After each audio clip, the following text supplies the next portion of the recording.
রিয়ালের একটা পুরান কাজ করতে আসছি, একটা রুম। আর কি কাজ করি, কেমন করে কাজ করি এই ভিডিওতে ফুল অবধি দেখতে পাবেন। আসসালামু আলাইকুম, আমি সৌদি আরব থেকে বলছিলাম। এই রুমটাই পুরাটা হচ্ছে আগে স্টিকার মারা ছিল, স্টিকার তুলে ফেলছে, মানে রং ছিল, মাজন ছিল, সব উঠে আসছে। এগুলো সুন্দর করে মানে মাজন টাজন দিয়ে সাম্পারা দিয়ে রং মারবো। এই দেখেন কি পরিমাণ উঠছে।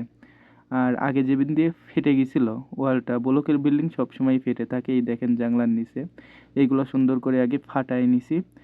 আর এখানে ওই যে কেমিক্যাল দিব, কেমিক্যাল দিয়ে বন্ধ করে তারপর হচ্ছে রঙের কাজটা করব। ভিডিওটা সবাই দেখতে পারবেন। এটা হচ্ছে কেমিক্যাল, অলরেডি মাজন টাজন দেওয়া হয়ে গেছে, সাম্পারার পড়াই শেষের দিকে।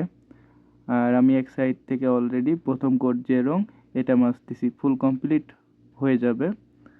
অলরেডি কাটিংয়ের কাজটাও শেষ, এখন দেখাই ফুল কমপ্লিট হয়ে গেছে রুমটা।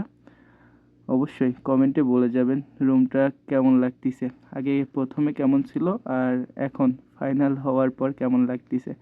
ভিডিওটা ভালো লাগলে শেয়ার করে দেবেন।